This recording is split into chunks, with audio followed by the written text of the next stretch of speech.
प्रभु तेरी वाणी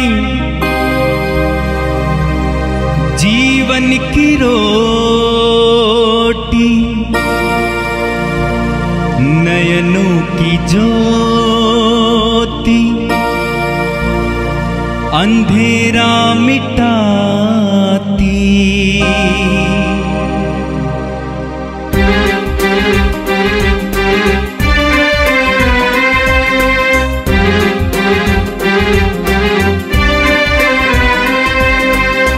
प्रभु तेरी वाणी जीवन की रोटी, नयनों की ज्योति, अंधेरा मिटाती। प्रभु तेरी वाणी जीवन की रोटी, नयनों की ज्योति, अंधेरा मिटाती।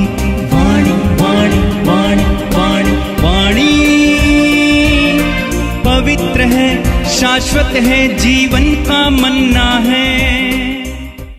11 दिसंबर शुक्रवार। पहला पाठ नबी शायश का ग्रंथ, अध्याय 38, वचन संख्याएं 17 से 19 तक। प्रभु इस्राएल का परम पावन ईश्वर तुम्हारा उद्धारक यह कहता है, मैं प्रभु तुम्हारा ईश्वर हूँ। मैं तुम्हें कल्याण की बातें बताता हूँ और मार्ग में तुम्हारा पथ प्रदर्शन करता हूँ। यदि तुमने मेरी आज्ञाओं का पालन किया होता तो तुम्हारी सुख शांति नदी की तरह उमड़ती रहती और तुम्हारी धार्मिकता समुद्र की लहरों की तरह, तुम्हारे वंशज बालू की तरह हो गए होते। तुम्हारी संहति उसके कणों की तरह असंख्या हो जाती। उसका नाम कभी नहीं मिटता और मैं उसे कभी अपनी दृष्टि में दूर नहीं करता। यह प्रभु की वाणी है। संत मत्ती के अनुसार पवित्र सुसमाचार, अध्याय 11, वाक्य 16 से 19 तक। यीशु ने लोगों से कहा, मैं इस पीढ़ी की तुलना किससे करूं? वे बाजार में बैठे हुए छोकरों के सदृश हैं, जो अपने साथियों को पुकार पुकार कर कहते हैं, हमने तुम्हारे लिए बांसुरी बजाई और तुम नहीं नाचे, हमने विलाप किया और तुमने छाती नहीं पीटी। क्योंकि यूहन्ना बपतिस्ता आया जो न खाता और न पीता है, और वे कहते हैं उसे अबदूत लगा है। मानव पुत्र आया जो खाता पीता है, और वे कहते हैं देखो ये आदमी पेटू और पियकड़ है, नाकेदारों और पापियों का मित्र है। किंतु ईश्वर का विधान परिणामों द्वारा उचित प्रमाणित हुआ है। यह प्रभु का दिव्य सुसमाचार है। ख्रिस्त प्रभु की जय। मेरे प्रिय भाई और बहनों, बाइबल हमें परमेश्वर के बारे में, परमेश्वर के राज्य के बारे में बहुत शिक्षाएं देती हैं। लेकिन एक सच्चाई है, वो सच्चाई है कि बाइबल का केंद्र विषय परमेश्वर नहीं है बल्कि मनुष्य है। बाइबल का केंद्र विषय मनुष्य है। मनुष्य के पीछे चलने वाला, दौड़ने वाला, खोजने वाला परमेश्वर, मनुष्य से वार्तालाप करने के लिए उतावला परमेश्वर, मनुष्य के साथ एक रिश्ता जोड़ने के लिए इच्छुक परमेश्वर। तो हमारे परमेश्वर हमारी भलाई चाहने वाला परमेश्वर है, हमारी भलाई के लिए सोचने वाला परमेश्वर है। आपने बार बार सुना है, यिर्मयाह नबी अध्याय 29 वाक्य 11, प्रभु कहते हैं, तुम्हारे लिए निर्धारित योजनाएं मैं जानता हूं, तुम्हारे हित की योजनाएं अहित की नहीं, तुम्हारे लिए आशामय भविष्य की योजनाएं। हर मनुष्य के लिए आशामय भविष्य की योजनाएं रखने वाला परमेश्वर। लेकिन इसके बावजूद हम विश्वासियों के जीवन में कितनी पीड़ाएं हैं, कितनी विडंबनाएं हैं। क्या कारण है? और इसके बारे में प्रभु आज के पहले पाठ में हमें समझाते हैं। यशायाह नबी के ग्रंथ के अध्याय 48 से, वहां प्रभु कहते हैं, यदि तुमने मेरी आज्ञाओं का पालन किया होता तो तुम्हारी सुख शांति नदी की तरह उमड़ती रहती और तुम्हारी धार्मिकता समुद्र की लहरों की तरह। प्रभु कहते हैं यदि तुमने मेरी आज्ञाओं का पालन किया होता तो तुम्हारी सुख शांति नदी की तरह उमड़ती रहती, लेकिन तुमने मेरी आज्ञाओं का पालन नहीं किया, इसलिए तुम्हारे जीवन में इतनी विपत्तियां, इतनी पीड़ाएं हैं। ईश्वर की शिक्षाएं हमारे लाभ के लिए हैं। प्रभु ने हमें 10 नियम दिया है। यह 10 नियम हमें सुखमय जीवन जीने के लिए, सुरक्षापूर्ण जीवन जीने के लिए दिए गए हैं। ईश्वर का हर वचन हमारे जीवन को और ज्यादा सुखमय बनाने के लिए है, लेकिन मनुष्य समझता नहीं है। आप पढ़ेंगे यिर्मयाह नबी के ग्रंथ की अध्याय 7 उसके वाक्य 23 और 24 में प्रभु कहते हैं, मैंने उन्हें केवल यह आदेश दिया, मैंने उन्हें केवल यह आदेश दिया, यदि तुम मेरी बात पर ध्यान दोगे तो मैं तुम्हारा ईश्वर होऊंगा और तुम मेरी प्रजा होगे। यदि तुम मेरे बताए हुए मार्गों पर चलोगे तो तुम्हारा कल्याण होगा। किंतु उन्होंने मेरी बात पर ध्यान नहीं दिया और मेरी आज्ञाओं का पालन नहीं किया। देखिए प्रभु क्या कहते हैं, प्रभु कहते हैं मैंने उन्हें केवल यह आदेश दिया, इतना ही आदेश दिया। क्या आदेश दिया? यदि तुम मेरी बात पर ध्यान दोगे तो मैं तुम्हारा ईश्वर होऊंगा और तुम मेरी प्रजा होगे। यदि तुम मेरे बताए हुए मार्गों पर चलोगे तो तुम्हारा कल्याण होगा। किंतु उन्होंने ऐसा नहीं किया। हमारे जीवन की विडंबनाओं का मुख्य कारण है हम प्रभु की आज्ञाओं का पालन नहीं करते, प्रभु की शिक्षाओं का तिरस्कार करते हैं। आप पढ़ेंगे स्तोत्र 107 के वाक्य 10 और 11 में, ध्यान से सुनिए।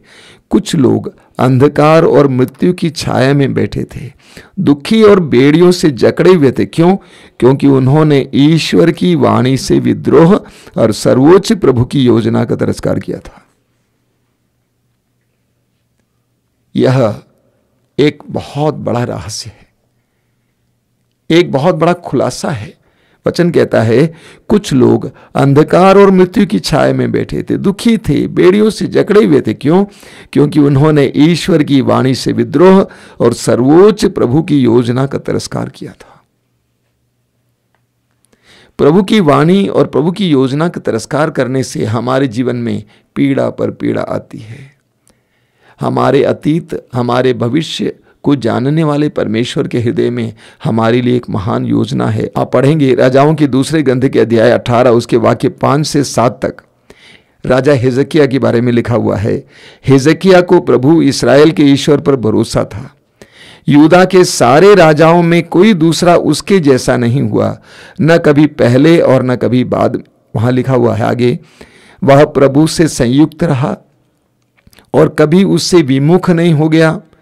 वह मूसा की दी हुई प्रभु की आज्ञाओं का पालन करता था। प्रभु उसके साथ रहा और वह अपने सब कामों में सफल हुआ। एक बार और पढ़कर सुनाऊंगा आपको।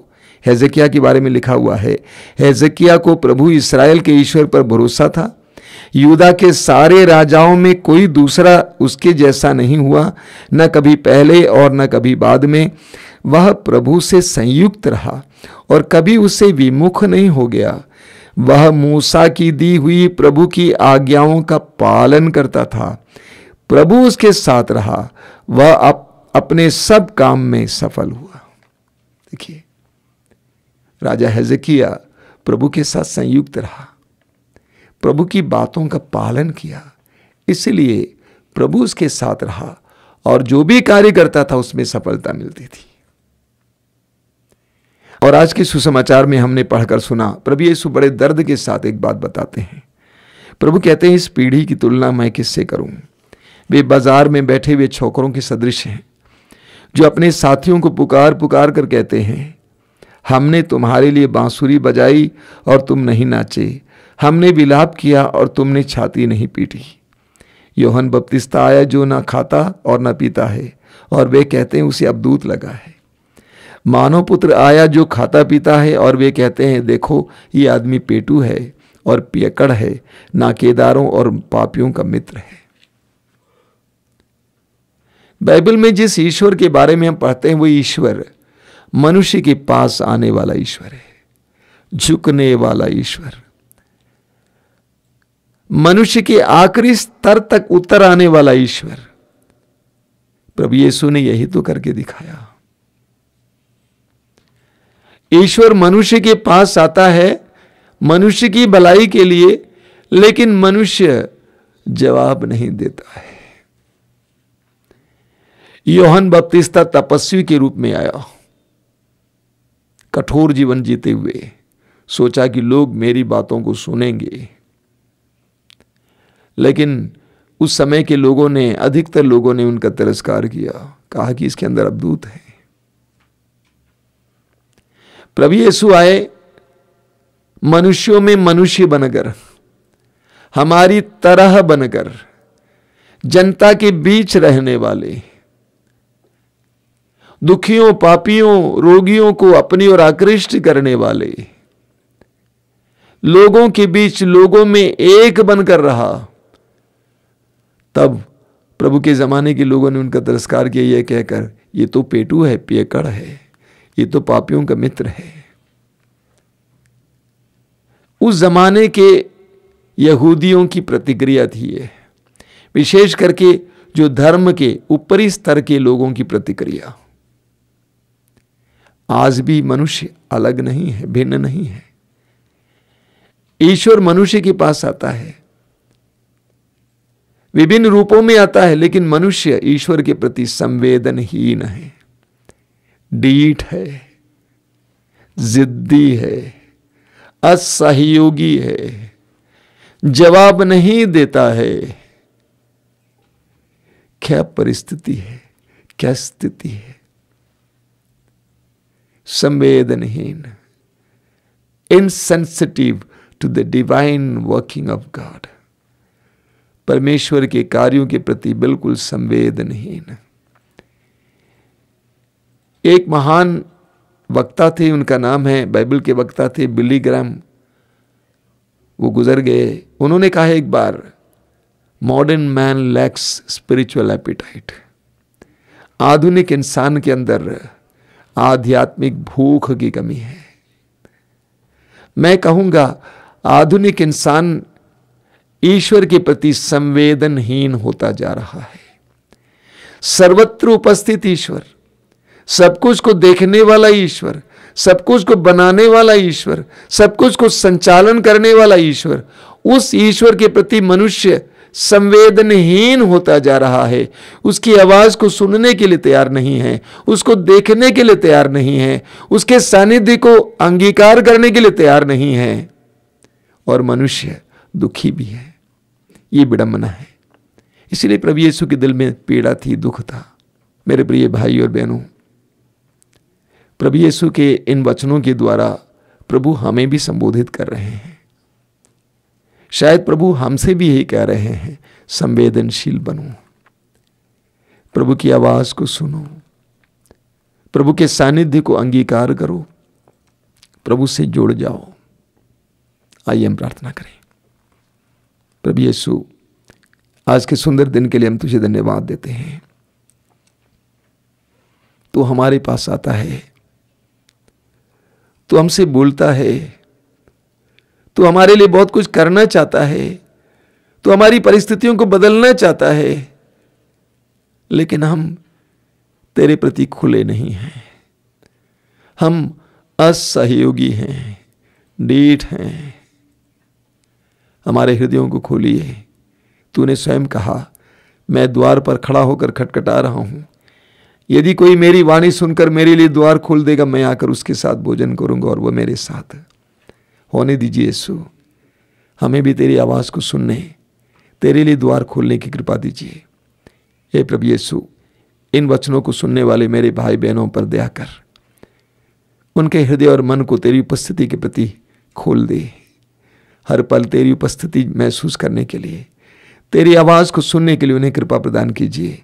आज का संपूर्ण दिन उनके लिए अनुग्रह का दिन हो। अपने सानिध्य के द्वारा, अपनी उपस्थिति के द्वारा उन्हें सुरक्षा प्रदान कर, उन्हें संरक्षण प्रदान कर। आमीन। प्रभु तेरी वाणी जीवन की रोटी, नयनों की ज्योति अंधेरा मिटाती। वाणी वाणी वाणी वाणी वाणी पवित्र है, शाश्वत है, जीवन का मन्ना है।